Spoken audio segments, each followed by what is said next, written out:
लगातार 3 कारोबार दिन ठुलो अङ्कको साथमा बजारमा गिरावट भएको छ। अनि आगामी दिनमा बजारका लागि के कस्ता दिनहरू रहनेछन्? के बजारमा आगामी दिनमा पनि ठुलै पहिरो जाने सम्भावना देखिएको छ? जुन तरिकाले बजार घटिरहेको छ, के आगामी दिनमा सपोर्टको एरियाबाट फर्केर फेरि माथितिरको यात्रा देखाउने सम्भावना कतिसम्म रहेको छ? अनि हामीले कुन एरियामा बाइ गर्ने र अहिले तपाईहरूले सेयर किनेर बस्नु भएको छ, आफूले किनेको भन्दा तल झरिसकेको छ भने त्यो अवस्थामा तपाईहरूले के गर्न सक्नुहुन्छ अनि के गर्दा हाम्रो लागि चाहिँ अबका दिनमा फाइदा रहनेछ र आगामी दिनमा सेयर बजारको यात्रा कस्तो रहनेछ?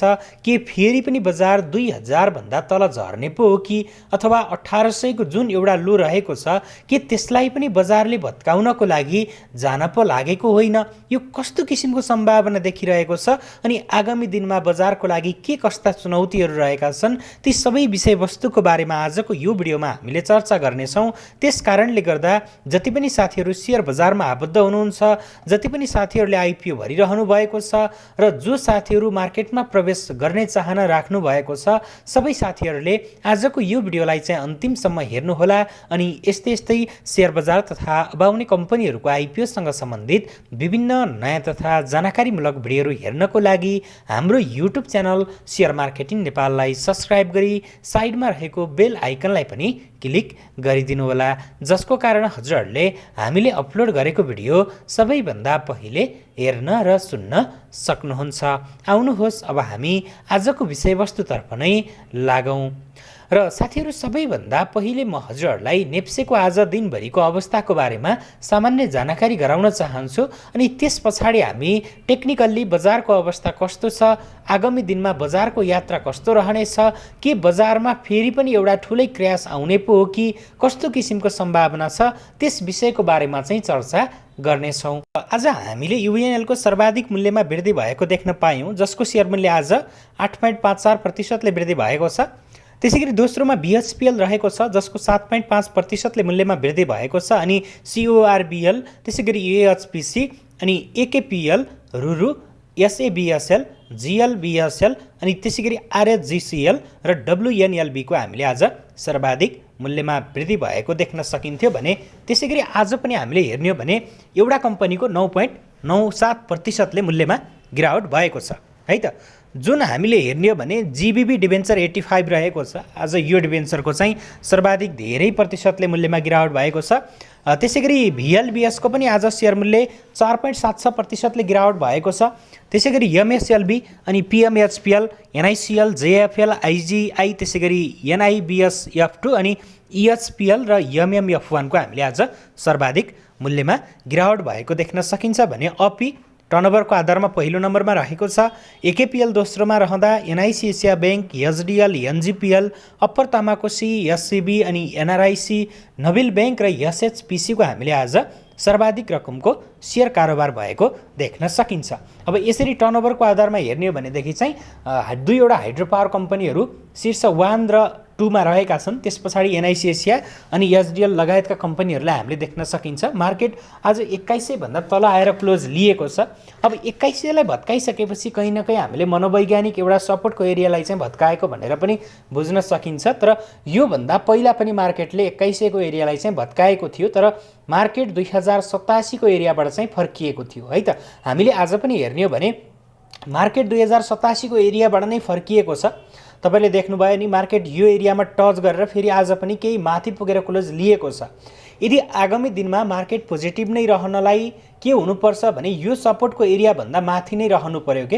अब भोलिका दिनहरूमा बजारको गिरावट भए तापनि 87 को एरियालाई चाहिँ भत्काएर तलतिर लाग्नु भएन। यदि ठिक छ त्यो भन्दा तल लागिहाले पनि यदि 60 तिरको रेन्जतिर नै मार्केट रहन्छ, 60 देखि 80 तिरकै रेन्जतिर रहन्छ र मार्केट त्यो एरियाबाट फर्किन्छ भने त मार्केटमा पोजिटिभ हुन सक्ने एउटा सम्भावना पनि देखिन्छ हैन। अब कहीँ न कहीँ हामीले चाहिँ 2060 तिरको एरियालाई चाहिँ एउटा सपोर्टको रूपमा मानिरहेका छौँ भनेपछि, तर मेरो विचारमा यदि 2087 को एरियालाई नै भत्काएर मार्केट तलतिर जान्छ भने त्यस पछाडि मार्केट चाहिँ लगभग 1980 को हाराहारीसम्म चाहिँ पुग्न पनि सक्ने सम्भावना रहन्छ, किनकि त्यो बिचमा हामीले चाहिँ त्यस्तो ठुलो सपोर्ट, राम्रो सपोर्ट चाहिँ मार्केटको लागि कहीँ पनि देखेका छैनौँ है त।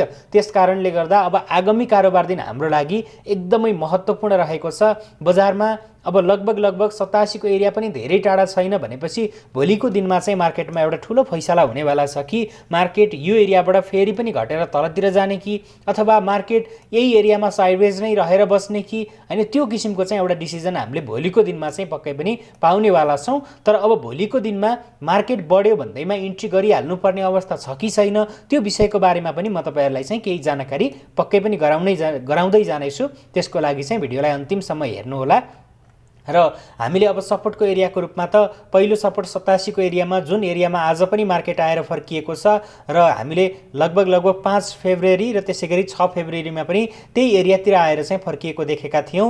र अब आगामी दिनमा पनि यो एरियाबाट मार्केट फर्किन्छ भने त पोजिटिभ हुन पनि सक्छ, र पोजिटिभ हुन सक्ने एउटा सम्भावना के छ भने लगातार 3 कारोबार दिन, तीनै कारोबार दिन एकदमै तीव्र रूपमा बजारमा गिरावट आएको छ है त। त्यस कारणले गर्दा एक दिन मार्केट, 2 दिन मार्केट बढ्न सक्ने सम्भावना यो एरियाबाट पनि रहने गर्दछ है त। तर मार्केट बढ्यो भन्दैमा माथितिरै जान्छ भन्ने किसिमको अवस्था छ कि छैन, त्यसलाई चाहिँ अन्य इन्डिकेटरबाट पनि हामीले हेरौँला।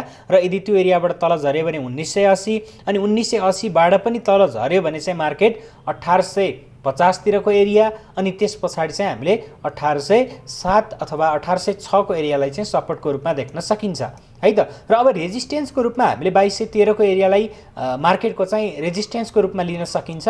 त्यस पछाडि 2277 देखिएको छ भने अब तत्कालको लागि त्यो एरिया आजको भोलि नै पुग्ने होइन भनेपछि त्यसको लागि चाहिँ हामीले अब भोलिको मार्केट हेरेर पनि थप कुराको बारेमा चर्चा चाहिँ गर्न सकिनेछ है त। र अनि मार्केट अहिले हामीले हेर्ने हो भने सप्लाई जोनमा नै रहेको छ। मैले बारम्बार भनिरहेको छु, मार्केट सप्लाई जोनको एरियामा नै रहेको छ। डिमान्ड जोन हाम्रो लागि एकैपटक तल 1900 हाराहारीतिर मात्रै रहेको छ। 1900 देखि लगभग 1920-25 सम्मको एरियामा चाहिँ एउटा डिमान्ड जोन रहेको छ, अनि त्योभन्दा तल चाहिँ हाम्रो लगभग 1806 देखि 1840-42 तिर चाहिँ हामीले एउटा राम्रो डिमान्ड चाहिँ मार्केटमा आएको देख्न पाउनेवाला छौँ, किनकि मार्केट लगभग त्यो एरियामा चाहिँ 3 पटक त्यही एरियातिर नैबाट फर्किएको छ भनेपछि अब आगामी दिनमा पनि धेरै तल जान्छ भन्ने जस्तो सम्भावना त पक्कै पनि देखिरहेको छैन, किनकि विभिन्न सूचकहरूमा चाहिँ हामीले सकारात्मक देख्दै गइरहेका छौँ भनेपछि त्यसको असर त पक्कै पनि मार्केटमा त पर्ने नै भयो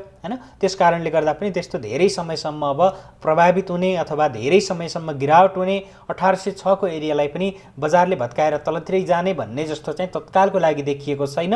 अब त्यो कुरा चाहिँ अब त्यस्तो धेरै टाढा भत्काएर जाँदै नजाने भन्ने पनि छैन के। अब मार्केट कति नै टाढा छ र हाम्रो मार्केट 1806 सम्म आएको थियो, अहिले 2091 मा रहेको छ है त। लगभग 300 को पनि ग्याप छैन भनेपछि मार्केटमा केही कुराहरू, केही नेगेटिभ कुराहरू आइदियो भने त्यति कुराले पनि मार्केटलाई फेरि पनि 1800 को रेन्जमा चाहिँ पुर्याउन सक्छ। त्यस कारणले गर्दा मैले तपाईहरुलाई बारम्बार चाहिँ अलिकति सजग हुनुहोस् तपाईँ हैन, ट्रेडको लागि बढी एग्रेसिभ तरिकाले नजानुहोस् भन्नुको कारण पनि त्यही हो के।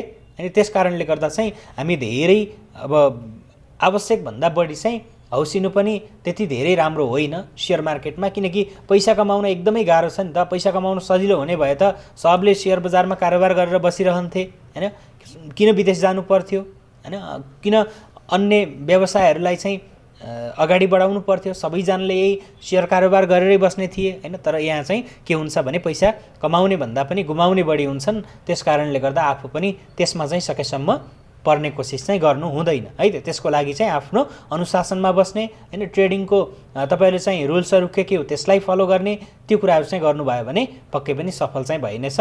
र अब 13.90 अङ्कले चाहिँ आज गिरावट भएको छ मार्केट। र अन्य इन्डिकेटरहरुमा हामीले हेर्ने हो भनेदेखि चाहिँ अन्य इन्डिकेटरमा हामीले सबैभन्दा पहिले म तपाईहरुलाई चाहिँ बोलिङ्गर ब्यान्ड अनुसार चाहिँ मार्केटको अवस्थाको बारेमा जानकारी गराउन चाहे। अब बोलिङ्गर ब्यान्ड अनुसार चाहिँ हामीले हेर्ने हो भने लोअर ब्यान्डको नजिकै देखिएको छ। अब आगामी दिनमा लोअर ब्यान्ड सँगसँगै मार्केट गिरावट हुन्छ भने त मार्केटमा अझै पनि प्यानिक सेल रहेको छ भन्ने कुराको हामीले शंका मान्न सकिनेछ। जस्तो कि यो एरियामा देख्न सक्नुहुन्छ तपाईँहरूले, जसरी लोअर ब्यान्ड सँगसँगै घटेको थियो हैन। तर लोअर ब्यान्डबाट चाहिँ यदि बढेर माथि गयो भने पहिलो टार्गेट भनेको चाहिँ हाम्रो बोलिङ्गर ब्यान्ड अनुसार मिडल ब्यान्ड रहनेछ, अनि मिडल ब्यान्डलाई ब्रेक गरिसकेपछि अप्पर ब्यान्डसम्मको चाहिँ एउटा नेचुरल टार्गेट चाहिँ हामीले राख्न सकिन्छ र तत्कालको लागि मिडल ब्यान्ड 2145 र अप्पर ब्यान्ड चाहिँ 2216 सम्म चाहिँ देखिएको छ। अब मार्केटमा त्यस्तो बढी भोलाटिलिटी छैन अहिले। अब आगामी दिनमा मार्केट अलिकति बढी नै भोलाटाइल बन्दै गयो भने ट्रेडिङको लागि पनि हामीलाई एकदमै सजिलो हुने गर्दछ। तर तत्कालको लागि चाहिँ त्यस्तो राम्रो माहौल चाहिँ सिर्जना भएको जस्तो, राम्रो माहौल आउँछ भन्ने जस्तो चाहिँ मैले तत्कालको लागि देखिरहेको छैन।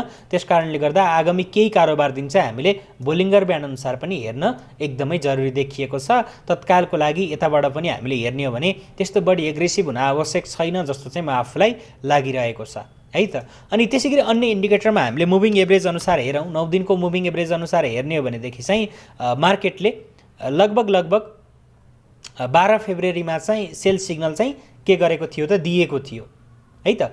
अब हामीले यो एरियामा बाई सिग्नल दियो, यो एरियामा सेल सिग्नल दियो, यति छिटो भन्ने कुरा पनि गरौँला। तर यो एरियामा तपाईँहरूले बाई गर्नुभएको थियो भने यो एरियामा प्रफिट बुक अथवा स्टप लस गर्ने दिन थियो है त। अब त्यसलाई चाहिँ ट्रेडरहरूले बुझ्नुपर्ने हुन्छ, ट्रेडरहरूले बुझ्नुपर्ने हुन्छ। यस्ता कुरा गरिएन भने धेरै घाटा हुने गर्दछ हामीलाई। त्यसकारणले गर्दा तपाईँले किन्ने बेलामा नै मैले कुन एरियामा स्टप लस गर्ने भन्ने कुराको बारेमा चाहिँ आफूले पहिले नै निर्णय चाहिँ गरिसक्नुपर्ने हुन्छ है त।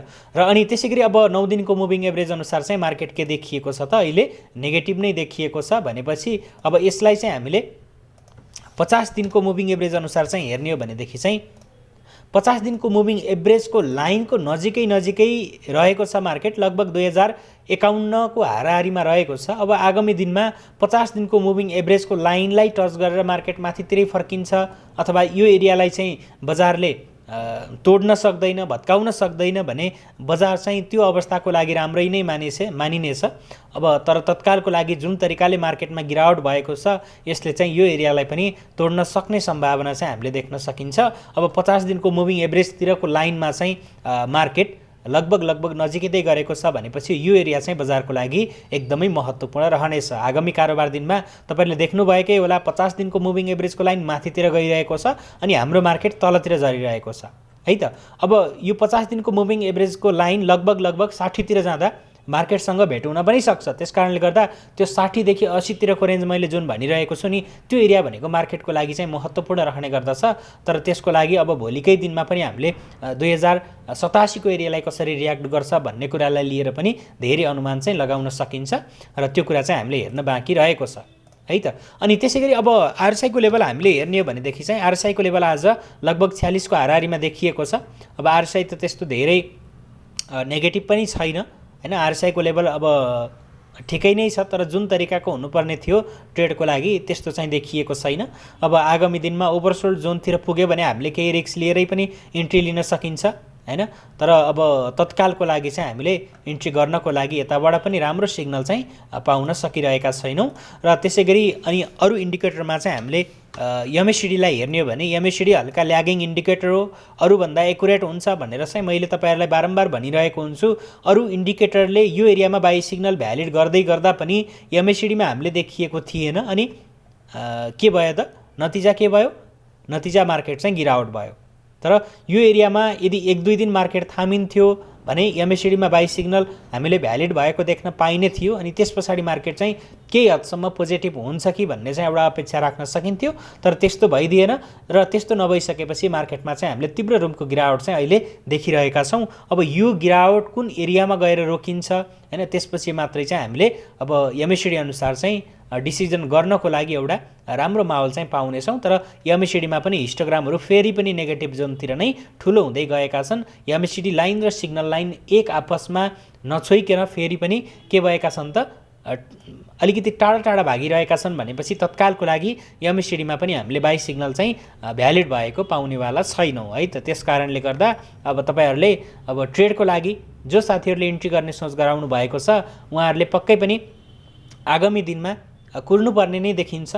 अब तपाईहरुले स्ट्रङ कन्फर्मेसन खोजिरहनु भएको छ भने तपाईहरुले आगामी दिनमा चाहिँ अझै पनि कुर्नुपर्ने देखिएको छ। तर अब जो साथीहरु अलिकति रिस्क लिन चाहनुहुन्छ, रिस्क लिन्छु मैले भन्ने हो भने तपाईहरुले अब केही कारोबार दिन राम्रोसँग घटिसके पछाडी रिस्क लिएर चाहिँ इन्ट्री गर्न पनि सक्नुहुन्छ, किनकि मार्केट केही दिन लगातार घटिसके पछाडी त्यस पछाडी एक दिन दुई दिन चाहिँ बढिरहेको हुन्छ। जुन कुरा मैले बारम्बार भन्ने गर्छु, जस्तो कि यो एरिया भयो हैन, यो एरिया भयो हैन, त्यसैगरी यो एरिया भयो। अब यो मार्केट घट्दो क्रममा पनि कतिपय कम्पनीको शेयर मूल्य के हुन्छ त बढिरहेको हुन्छ। त्यसकारणले गर्दा अब हामीले नेप्सेलाई त एकदमै धेरै ध्यान दिनु पर्यो। त्यसबाहेक पनि हामीले चाहिँ अब अन्य कम्पनीहरूको पनि हामीले प्रत्येक कम्पनीको छुट्टा-छुट्टै हेर्न सकियो भने त्यसबाट चाहिँ अझ राम्रो रिजल्ट पनि हामीले निकाल्न सकिनेछ। त्यसकारणले गर्दा ती कुराहरुमा चाहिँ तपाईहरुले के गर्नु पर्यो त अलिकति बढी नै ध्यान दिने गर्नु पर्यो है त। र अब एमएसिडी अनुसार चाहिँ बाइ सिग्नल अझै पनि आएको छैन, इन्डिकेटर हामीले नेगेटिभ नै भएको पाएका छौं भनेपछि तत्कालको लागि तपाईहरुले पर्खर हेरको अवस्थालाई फलो गर्नुको कुनै पनि के छैन त विकल्प रहेको छैन है त। अब त्यही नै भयो साथीहरु। र अब भोलिको कारोबार दिनमा हामीले हेर्ने छौं, अनि भोलिको कारोबार दिनको अनुसार मार्केट के कस्तो देखिन्छ त्यसको बारेमा म तपाईहरुलाई भोलि साँझको भिडियोमा जानकारी गराउने छु। अनि त्यति बेलासम्मको लागि चाहिँ बिदा माग्न चाहन्छु र भिडियोलाई अन्तिमसम्म हेरिदिनु भएकोमा यहाँहरु सबैजनालाई धेरै धेरै धन्यवाद। भिडियो कस्तो लागेको छ, जस्तो लागेको छ त्यस्तै प्रतिक्रिया दिन नभुल्नु होला। अनि त्यसैगरी यस्तै अन्य विषयवस्तुमा आधारित भिडियोहरु चाहनुहुन्छ भने कमेन्टमा छाड्न सक्नुहुनेछ। र हाम्रो बाँकी भेट भोलि नै रहनेछ, अनि बाँकी कुरा हामीले भोलिकै भिडियोमा गरौँ।